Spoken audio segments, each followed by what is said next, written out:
Okay, let's unpack this. California just finalized its new state budget, and if you've ever tried to make sense of a government spending plan, you know it can feel like trying to decipher ancient hieroglyphs. Right. It's huge. It's a massive document, a multi-hundred-billion-dollar blueprint that touches literally every single Californian primate. Yeah. I mean, the roads you drive on, the schools your kids attend, the health care you might receive. Everything. For most of us, it's just daunting, full of jargon and seemingly impenetrable. But, well, that's what we're here for today. Absolutely. And this is exactly where we apply what we call Plebonomics. It's our unique approach, really, taking these incredibly complex financial decisions like a state budget and breaking them down. Making it make sense. Exactly, into simple, actionable insights. We want you, the common person, the pleb in the original Latin sense, to understand how these huge numbers directly affect your daily life. Our goal with this deep dive is basically to give you a shortcut. A shortcut to being truly well-informed about where your state's money is going, all without the overwhelming jargon or needing, like, a degree in public finance. That's right. Our mission today is to dive headfirst into the recently finalized California state budget for the upcoming fiscal year. We've pulled together a stack of sources, everything from major news articles, official government analyses, Legislative summaries, expert commentaries. all of it, to extract the most important nuggets of knowledge and insight. We want to help you, our listener, understand what this staggering $321 billion plan actually means for you, where your money is going, what services it supports. And that's crucial because we'll be synthesizing information from these various reports, sometimes even highlighting, differing viewpoints on key issues, just to give you a comprehensive and balanced view of this pivotal financial agreement. It's not just numbers. Not at all. It's about understanding the practical implications for your healthcare, your housing stability, your kids' schools, even the future of crucial infrastructure projects across the state, the real stuff. So let's begin our deep dive by zooming out. Let's get a sense of the big picture, California's Fiscal Balancing Act. Let's start with the headline figures because they really set the stage for the enormous financial challenges the state is facing right now. Yeah, the scale is huge. We're looking at a total state spending plan of approximately $321.1 billion for the upcoming fiscal year. Just let that sink in. $321 billion. Now, of that truly massive sum, about $228.4 billion is slated to come directly from the state's general fund. Okay, so the general fund, that's like the main pot of money, right? Mostly taxes. Exactly. Think of it as California's primary checking account, funded primarily by taxes on personal income, sales, and corporate profits. But here's where it really gets interesting and, well, challenging. The state had a $12 billion deficit to close for this year. $12 billion. That's not just a large number. It's a significant hole that needed to be filled, and fast. And that deficit term, it's far from an abstract concept, isn't it? For a state, it signifies a critical gap, an imbalance between the money flowing and revenue from taxes and fees and the planned spending needed to keep everything running. Like your household budget being underwater. Pretty much, yeah. It forces difficult conversations and requires creative, sometimes, painful solutions to bridge that financial gap. Right. What's particularly noteworthy here, though, is that California, after coming out of the fiscal turmoil of the Great Recession years, had actually made responsible budgeting a top priority. These learned some lessons, maybe. It seems so. The state consciously moved away from those bad old days of constant budget gridlock. They started building up historic reserves, prudently putting one-time money towards one-time things. No. These rainy day funds were specifically designed for moments just like this one, for when the economic weather turned. And now, well, they're being drawn upon. So the planning paid off. It's a testament to long-term planning, meeting immediate necessity. Absolutely. And what makes this situation even more pressing, I read, is that state budget watchers are already sounding the alarm. They're predicting the financial situation could actually get worse. Yeah, significantly worse. They're projecting even larger deficits, potentially reaching over $20 billion annually in the coming years. It really sounds like this isn't a one-off problem, but more of a looming structural challenge. That's the core concern, precisely. So if we unpack the why behind the significant shortfall, the budget documents themselves point to three primary factors driving this deficit. Okay, what are they? First and foremost, they point directly to new federal administration policies, particularly tariff increases. Federal policy hitting the state budget? How does that work? Well, these policies, implemented federally, have reverberated across the global economy. They've significantly downgraded economic forecasts worldwide, and California hasn't been immune. Makes sense. The Newsom administration specifically indicated that if these federal economic policy changes hadn't happened, California's general fund revenues would have been a projected $16 billion higher this year. $16 billion. Wow. Hmm. That's a huge ripple effect that most people probably don't even think about. It truly is. It really highlights how directly federal policy, like trade tariffs, can influence state budgets, even for a massive economy like California's. Okay, so federal policies are number one. What's next? The second significant factor, maybe a bit smaller but still impactful, is that the baseline costs of key state programs have simply grown faster than projected. Just costing more than planned. Exactly. The prime example here is Medi-Cal, California's big healthcare program for low-income residents. Its costs surged unexpectedly. Higher enrollment, rising healthcare expenses. It all added up. Okay. And number three? Number three, a smaller but certainly still impactful factor was the devastating Los Angeles wildfires that happened earlier this year. Right, those were awful. Yes, and the fires contributed to increased state spending, obviously for firefighting and emergency response, but also through negative economic impacts on the affected regions. It just further strained the state's coffers. So it's a complex cocktail then. Yeah. Federal pressures, program costs, natural disasters. Exactly. A mix of external economic pressures, internal program growth outpacing projections, and those unforeseen natural disasters demanding significant state resources. So with a $12 billion gap scaring them down, and this clear desire to avoid hitting you, the common Californian, with new taxes, how do they actually manage it? How do they bridge that enormous financial divide? It sounds like they needed a pretty clever mix of strategies. They certainly did, and this is really where California's recent fiscal discipline paid off, like we mentioned. The main strategy was a conscious decision: avoid major cuts to existing programs. So no deep slashing of services? Largely, no.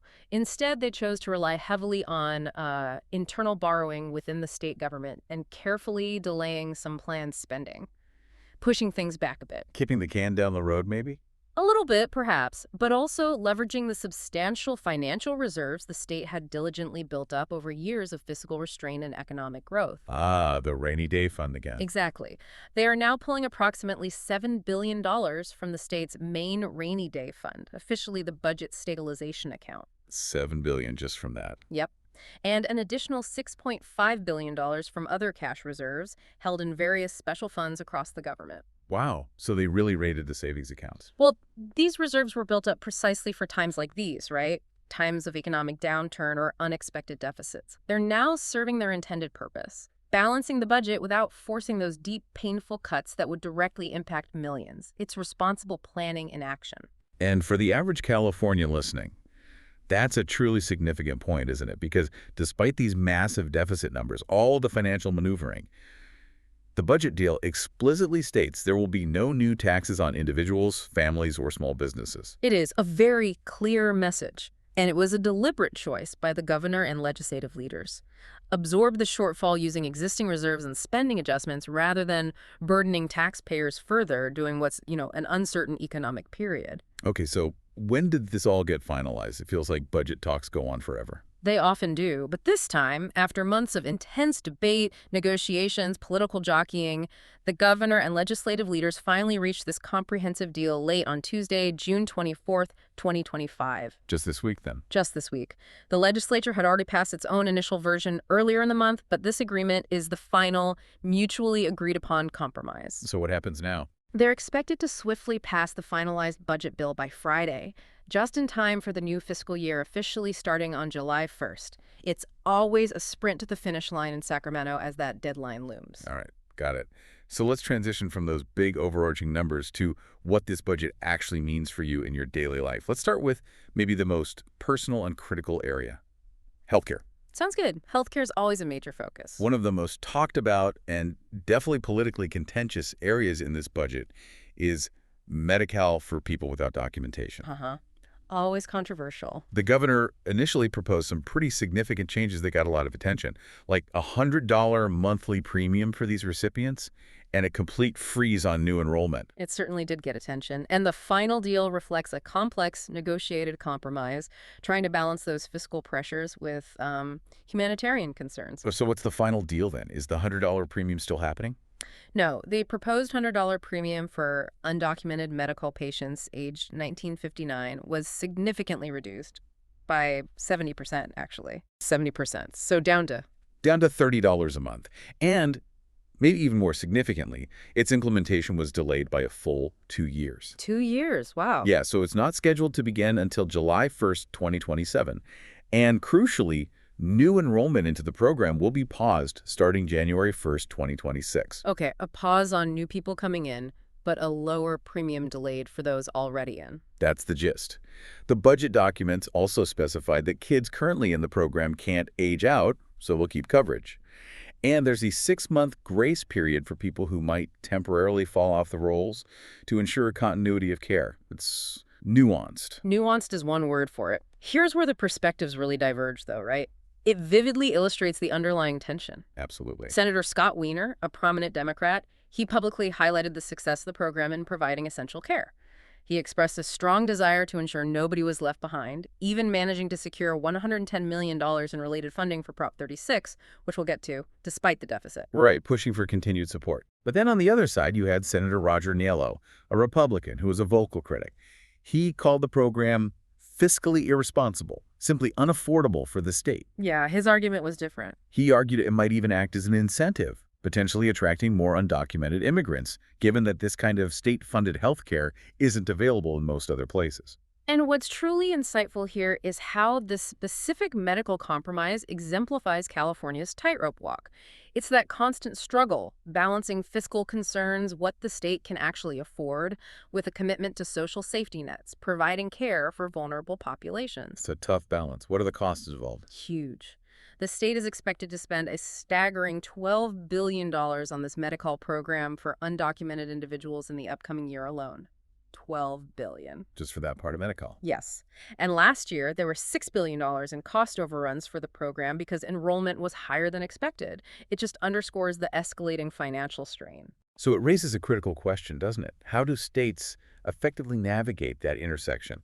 Compassionate policy versus fiscal sustainability. It's a real-world example of humanitarian goals meeting financial reality head-on. There aren't easy answers. And on the flip side of what was approved for changes, the budget actually rejected some of the governor's initial proposed cuts in other medical areas, right? That's right. Several proposed cuts didn't make it into the final deal. For instance, no cuts to long-term care benefits for this population. That would have hit many fragile people hard. What else was protected? They also maintained funding for overtime pay for home health aides, ensuring essential caregivers are compensated fairly. And critically, funding for reproductive health providers was maintained. Important services. Definitely. Furthermore, the budget explicitly did not reinstate a strict asset test. That could have pushed thousands of newly eligible older and disabled Californians off medical entirely. A huge potential impact avoided there. Okay, so some cuts were rejected. But were any cuts ultimately approved to help bridge that deficit? Yes, some targeted cuts were approved. For example, dental coverage for undocumented populations will be eliminated. Eliminated entirely. When? Starting July 1st, 2026. That's projected to result in about $336 million in ongoing annual savings. Okay, that's a significant cut for those individuals. Yeah. Anything else? They also approved excluding specialty drug coverage specifically for weight loss. That saves an initial $85 million. But those savings are projected to grow significantly in future years as demand for those types of medications increases. Right, those drugs are becoming more common. Exactly. And another more technical strategy involved adjusting prescription drug rebate aggregators for this population. It's complex, but it's expected to achieve $370 million in savings just in the upcoming fiscal year. So a mix of targeted reductions, some with very real impacts, designed to address the overall deficit. Precisely. Moving on slightly, let's talk about another key healthcare policy. Remember Proposition 35? Voters overwhelmingly passed it last November. Right, the one about provider reimbursement rates. Yeah. Its core purpose was to raise reimbursement rates for doctors and other providers who care for low-income patients through Medi-Cal. This budget includes a substantial $1.6 billion to boost those rates. That sounds like good news for providers, right? Many say they struggle financially in California. It does sound like good news, and it is a significant amount. But Like many things in the budget, this funding isn't without its controversy. Oh, how so? Well, the California Medical Association, the CMA, which strongly backed Prop 35, publicly disagreed with the governor's initial proposal. He wanted to divert some of these newly raised funds for other healthcare expenses, not solely for provider rate increases. Divert money voters approved for rates. That was the CMA's argument. They called it a violation of voter trust, saying the money was specifically earmarked by voters through the proposition to support provider rates and improve access to care. So it highlights that tension again, doesn't it? Voter mandates versus legislative flexibility in actually spending the money. Exactly, especially when facing competing demands and a deficit. It's a reminder that even when voters speak directly through initiatives, the implementation can still involve complex, sometimes contentious negotiations. Makes sense. And looking even further ahead, I saw the Senate is exploring a new idea, something about large employers contributing to Medi-Cal. Yeah, that's a potentially groundbreaking concept they're starting to look at, requiring large employers to contribute financially if their employees are enrolled in Medi-Cal. So what does that mean for businesses and for workers? Well, the idea, which could potentially start as early as the 2027-28 fiscal year, recognizes that some large employers effectively benefit from their employees being on taxpayer-funded health programs like Medi-Cal instead of providing robust employer-sponsored health care themselves. So the state is subsidizing their employee healthcare costs in a way. That's the argument from proponents. They see it as closing a loophole. This move raises a really important question about shared responsibility in healthcare funding.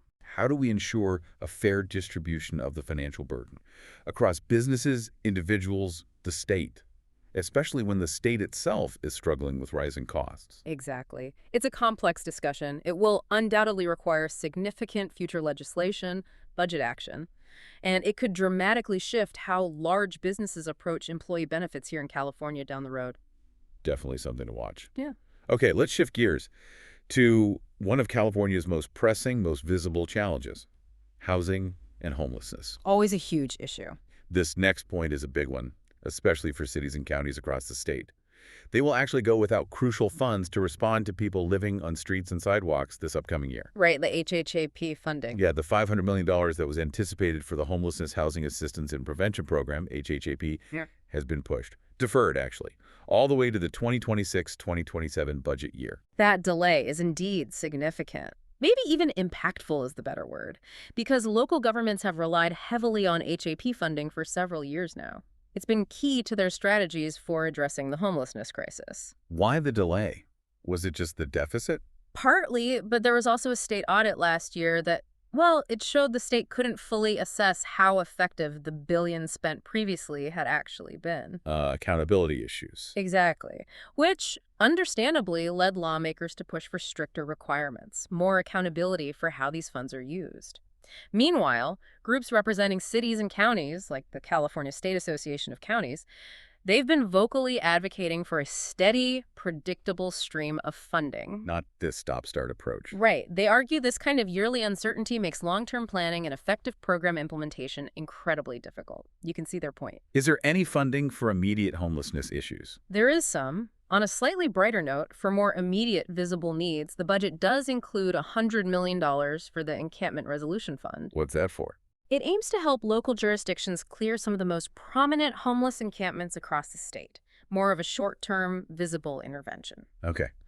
But despite the overall deficit, the legislature successfully pushed to keep a substantial $620 million in grants and loans specifically for affordable housing construction.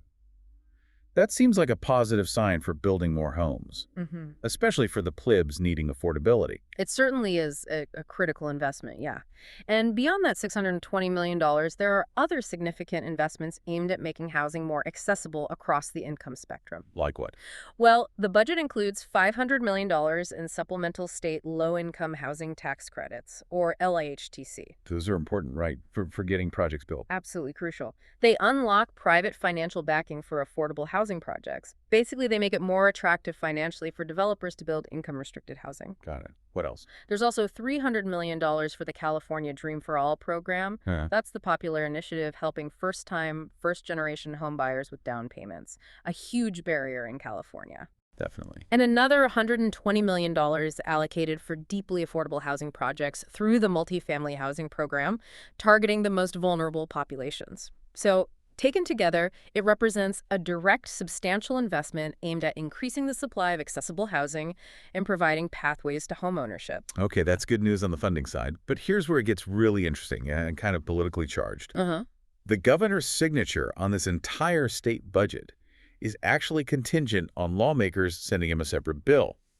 A bill that makes it significantly easier to build new housing by making major changes to the California Environmental Quality Act, or CEQA. Ah, CE crap, yes. Why is CEQA such a big deal for housing development?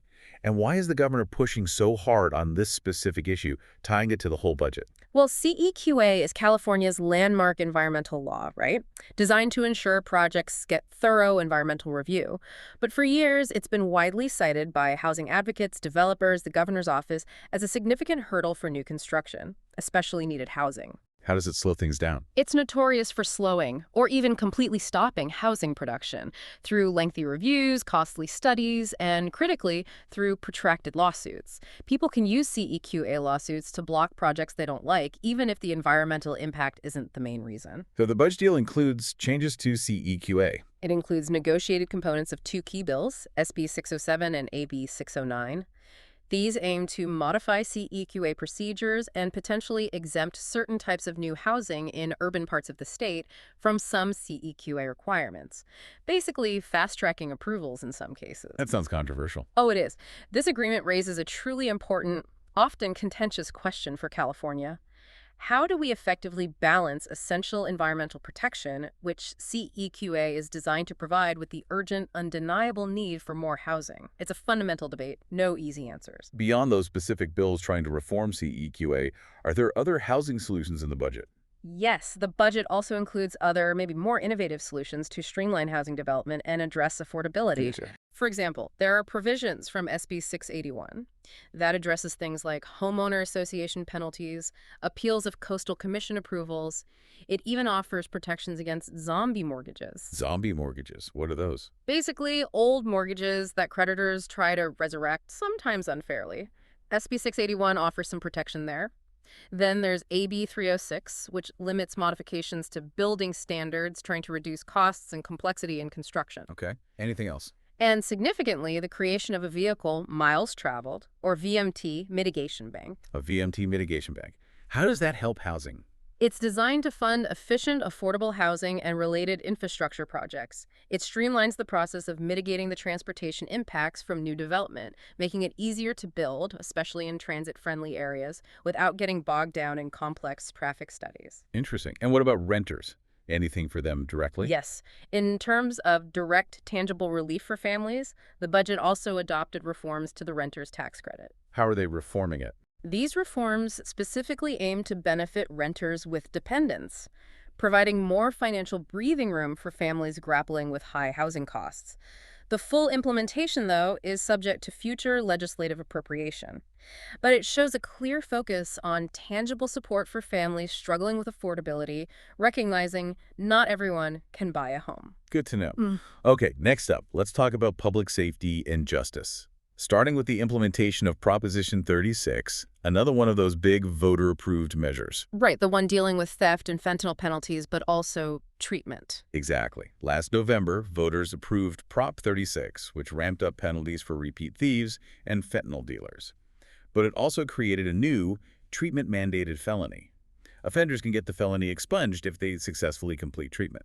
A carrot-and-stick approach. Sort of. Now, this budget includes $100 million in one-time funding specifically for its implementation. And that $100 million is carefully broken down. $50 million goes to behavioral health services, absolutely crucial given the treatment mandate. Makes sense. Where does the rest go? Another $20 million is for the courts, which will face increased caseloads from this new felony category. And then $15 million each is set aside for pretrial services and for public defenders to ensure the system has resources to handle the increased legal processes. Okay, $100 million sounds like a lot. But is it enough? Is there debate about the funding level? Oh, definitely. The funding level itself is a significant point of contention. Senator Niello, for example, argued it wasn't nearly enough for effective implementation. He specifically pointed to cuts in probation services, which he saw as problematic for a measure relying on supervision. And on the other side? Senator Weiner, while acknowledging the funding challenges, basically described the allocation as better than nothing, especially given the massive deficit the state was facing. So disagreement even among those who might support the concept. And what's particularly insightful here is that Governor Newsom himself remains opposed to the overall approach of increased penalties that Prop 36 represents. He fears it could lead back to an era of mass incarceration, something California has worked to reduce. So even the governor isn't fully on board with the voter initiative. Philosophically, it seems not. It really highlights that ongoing fundamental debate within California, rehabilitation versus stricter punishment, and how that plays out in budget decisions, even for voter-approved measures. Interesting dynamic. What else is happening in corrections? I heard about prison closures. Yes, the budget maintains the governor's proposal to close a fifth state prison by next October. This one closure alone could save an estimated $150 million annually. A fifth prison closure. Is this part of a larger trend? It is. This specific closure is part of a much larger, ambitious plan to significantly reduce the overall budget of the California Department of Corrections and Rehabilitation, CDCR. What are the long-term savings goals? The broader aim is to achieve savings of $125 million just in the 2025-26 fiscal year, with those savings projected to grow substantially, reaching roughly $1 billion annually by 2028-29. It's a strategic long-term move reflecting shifts in California's approach to criminal justice and incarceration. Okay. And what about support for victims of crime? Anything in the budget for them? Yes. Importantly, there's also $100 million in one-time funding allocated for Victims of Crime Act supplemental funding. What does that funding do? It provides crucial, dedicated support for victims' services across the state. Things like counseling, legal assistance, emergency housing, financial aid, all vital for people affected by criminal activity. It recognizes the need for compassionate support beyond just the justice process itself. Good to hear. All right, let's talk about how California literally moves transportation and infrastructure projects. Always a big part of the budget. This next one is fascinating because our sources seem to present two very different pictures.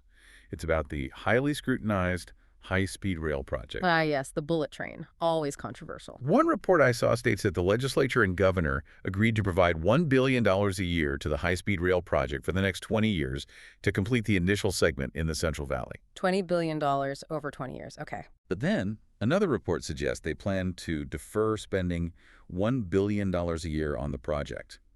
So, which is it? Are they funding it or deferring it? What does this mean for this massive high-profile project? Yeah, that apparent contradiction really highlights the fluid, often opaque and evolving nature of these high-stakes budget negotiations. It can depend on which stage of the agreement you're looking at or which specific report. So it's confusing. It certainly tells us the project remains a flashpoint for debate and financial maneuvering. The High-Speed Rail Authority has consistently emphasized that consistent, predictable funding is absolutely key to keeping the project going. Especially with cost overruns and funding gaps. Exactly. They face significant challenges, escalating costs, existing funding gaps, and a likely loss of crucial federal dollars due to shifting federal priorities. So this situation raises a big question for California's future, doesn't it? It really does. How does the state effectively balance these ambitious, long-term infrastructure goals projects, vital for future growth, connectivity, maybe even climate change, with the immediate pressing fiscal pressures of a deficit and the need to fund other state services right now? It's that constant tug-of-war, long-term vision versus short-term realities of the state checkbook. Precisely. And speaking of controversial projects, remember the proposed Delta Conveyance Project, that massive 45-mile tunnel to divert water from Northern California down to Southern California. Oh, yeah, the Delta Tunnel. Very controversial. Well, budget documents show that plan won't be happening, at least not funded through this budget deal. That's a truly significant development, especially for Delta area lawmakers, environmental groups. They've been adamantly opposed for years, citing severe environmental concerns, impacts on their communities, fisheries, ecosystems. So its omission is a big win for them. It demonstrates how strong regional opposition, combined with high costs and a tight budget, can indeed impact even major statewide infrastructure plans championed by the governor. It shows local voices can influence large-scale state policy. On the bright side, for commuters and public transit users, the budget rejected the governor's initial proposal to cut $1.1 billion from transit programs, right? Yes, that potential cut, which would have deeply impacted public transportation services across the state, did not go through. That's a relief for many transit agencies, I bet. And beyond just rejecting those cuts, the budget actually includes provisions for up to $750 million in emergency loans, specifically directed to Bay Area transit agencies. Why emergency loans? What are they for? They're designed to address their short-term fiscal challenges. Many agencies are struggling with changes in commuting patterns, lower ridership post-pandemic. These loans are a lifeline. So the state is stepping in to prop up local transit. It shows the state recognizes transit's critical role. Urban mobility, reducing congestion, supporting the economy. It's noteworthy. However, There is a however. it's worth noting that while this $750 million loan package is significant, the governor has not yet agreed to a larger legislative proposal. That one aimed to lend up to $1.75 billion to transit agencies in both Los Angeles and the San Francisco Bay Area. So the debate over long-term transit funding might not be over yet. Exactly. Further negotiations may still be on the horizon. Okay. Let's talk about investing in tomorrow, specifically education. From TK all the way up to our major universities. This area touches nearly every family in California. Absolutely. It's always the biggest piece of the budget pie. For TK-12 education, the budget appropriates a substantial $114.6 billion for the 2025-26 school year. Huge number, the single largest allocation. As expected. But a truly significant move, one with potentially serious long-term implications, is the withdrawal of $405.3 million from the Public School System Stabilization Account. That's the Proposition 98 Rainy Day Fund. They're taking money out of the education savings account. Yes, and this withdrawal effectively exhausts that fund, empties it after this fiscal year. Wow. So the dedicated education piggy bank is drained? If we connect this to the bigger picture, it means the state is dipping deep into its savings to cover current costs. Which helps balance the budget now. Right. It avoids immediate cuts. But it certainly raises questions about long-term stability. What happens if another economic downturn hits without those reserves to fall back on? It puts more pressure on future budgets to manage education funding without that cushion. Are there other maneuvers like that? Yes, the budget also includes a $1.9 billion deferral from the 2025-26 budget year to 2026-27. Deferral meaning? Meaning money specifically intended for K-12 education this fiscal year is being pushed into the next year. It's effectively a $1.9 billion financial IOU that future budgets will have to account for. Helps balance the books now, creates pressure later. Okay, so some fiscal gymnastics happening there, but is there good news for students and educators in this budget? Yes, definitely. Amidst these maneuvers, the budget fully funds the Local Control Funding Formula, or LCFF. That's the main funding mechanism, right? Critical for how districts get their primary state funding and how resources are distributed, especially to high-need students. It also fully funds a 2.3% cost of living adjustment, the COLA, for school staff, important for retaining educators. Good. What about school meals? They appropriated $160 million in one-time funding for Universal School Meals Implementation Support grants. This prioritizes things like kitchen infrastructure upgrades and staff support, with $10 million specifically for staff recruitment and retention for these vital programs, a direct benefit to students and schools. Any other notable investments in K-12? Yes, a few key ones. $300 million one-time for the Student Teacher Stipend Program. That's a direct investment to encourage more people into teaching, addressing shortages. Another $200 million for literacy instruction professional development, focusing on foundational reading skills. And $150 million one-time for career technical education and career pathways, connecting learning to real-world jobs. So targeted investments in key areas. Exactly. And what's also insightful is how the budget includes specific protections for schools impacted by those 2025 Los Angeles wildfires we mentioned earlier. How are they protecting them? Things like protecting their funding based on attendance levels before the fire and backfilling property tax losses for affected districts, making sure they aren't further financially penalized while trying to recover. That makes sense. Okay, what about higher education? Our colleges and universities? For higher ed, the budget takes a somewhat different approach than initially proposed by the governor, another area of intense negotiation. How so? Let's start with community colleges. Okay, for the California community colleges, the CCC system, they actually reduced a large deferral of their main funding, bringing it down to $408 million, less severe than first suggested. So less of an IOU for them. Right. And they also wisely rejected a couple of large, costly tech projects the governor had proposed, like a common resource planning system and a cloud data platform. That saved hundreds of millions in Prop 98 funds that can now go to more direct educational services. Smart move. Any new funding for community colleges? Yes, significant one-time funding. $20 million for flexible emergency financial aid for students. Absolutely critical for keeping students enrolled when unexpected hardships hit. Definitely needed. Also, $100 million to fund enrollment growth for the 2024-25 year, recognizing the demand, and $60 million for a student support block grant, providing broad support for student services. It highlights a clear commitment to direct student and institutional support. Okay, what about the four-year universities? The UC and FDSU systems. Were they cut? Good news there too, relatively speaking. The governor's proposed 3% ongoing cuts were actually rejected. Rejected entirely. Well, not entirely gone. Instead, those amounts are deferred to the 2026-27 fiscal year, pushing the financial impact into the future, similar to K-12. So delaying the pain, how are they helping the universities manage that delay? To help mitigate the immediate impact of those deferred funds, the state will provide access to zero-interest short-term loans. So they can borrow against the future payment? Yeah. Essentially, yes. It gives the massive university systems crucial breathing room to plan and adapt, rather than facing abrupt, disruptive cuts right now. Any changes to financial aid, like the middle-class scholarship? Yes, critical improvements there. The middle-class scholarship program awards will now be set at a 35% level. This removes previous uncertainty for lower and middle-income students, providing much-needed clarity and reliability for financial planning.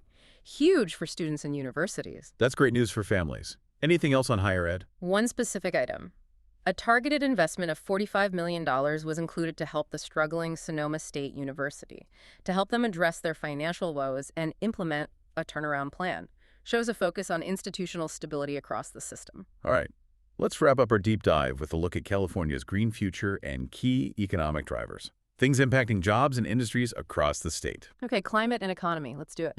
The budget includes a significant reduction, $1 billion, to the Greenhouse Gas Reduction Fund's discretionary spending for 2025-26. That's the GGRF. $1 billion less for those climate initiatives. That's a big cut to that fund. But here's where it gets really interesting and, again, controversial. $1 billion raised directly from greenhouse gas polluters through the cap-and-trade auctions. Yeah, money from polluters. It's now being directed to pay for crucial firefighting and vegetation management projects. Using cap-and-trade money for firefighting. Exactly. And some lawmakers voiced strong objections, arguing that wasn't the original intent for these specific revenues. They were meant for climate change mitigation adaptation projects. Right. So this certainly raises an important question about the original intent of those funds versus immediate pressing operational needs, especially given California's ongoing, escalating wildfire challenges. It's pragmatic, maybe, but controversial. Using climate funds for firefighting. It's a shift driven by immediate crisis. And the budget also sets up future appropriations for CAL FIRE from this fund ranging from $500 million to $1.25 billion annually in subsequent years, depending on the state's deficit. So it cements this new allocation strategy going forward. Okay. Shifting to the economy. A big win for the entertainment industry. Huge win. The state's film and television tax credit is more than doubled, jumping from $330 million to a massive $750 million annually. Yeah, that's a major gubernatorial priority, aimed squarely at keeping film and TV productions and all those jobs right here in California. Fighting that trend of productions moving elsewhere. Exactly. For years, productions have moved to other states, other countries offering better incentives.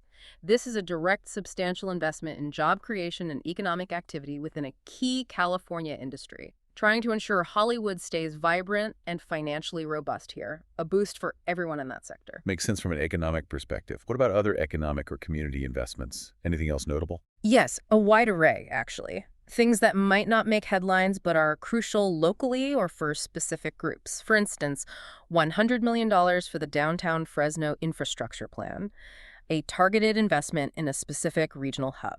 Okay. Also, $25 million for the National Semiconductor Technology Center in Sunnyvale, bolstering California's high-tech leadership. Tech investment. And a significant expansion of the Cal Volunteers College Corps program starts with $5 million but becomes $84 million annually ongoing. Encourages college students into community service for financial aid, addresses local needs, supports students. That sounds like a great program. These allocations are quite diverse. They reflect the state's broad priorities. Beyond those, there's $2.5 million for the historic South Los Angeles Black Cultural District, cultural preservation, economic development. Important community focus. And in a smaller but incredibly impactful allocation for families struggling with basic needs, $7.4 million for the Diaper Bank network across the state. Diaper banks. Yes, directly helping low-income families with essential needs for their kids. It shows that even in a massive budget, specific human-centered needs are recognized. Even small amounts can make a big difference for the common person. That's actually really good to hear. Okay, finally on the revenue side, any changes there, besides no new taxes? One technical but important change. Financial institutions will now use a single sales factor method when figuring out how much of their income is taxable in California. Single sales factor. What does that mean in plain English? It basically simplifies how these big financial institutions calculate what portion of their income California gets to tax. It's projected to bring in an ongoing $330 million revenue increase annually. Ah, so getting more revenue from that specific sector without a broad new tax. Exactly. It's a way to ensure the state captures a larger share of the economic activity happening within its borders, especially from a highly profitable sector during a period of fiscal constraint. A targeted way to boost state coffers. So, while a comprehensive deal has been reached, it's really crucial to understand that this budget agreement still leaves some significant policy questions unresolved. Meaning the work isn't totally done. Right. It shows the legislative process in Sacramento is truly a living, evolving thing, not static. For example, the long-term fate of the cap-and-trade system reauthorization, the governor wanted that in the budget, but it didn't happen that way.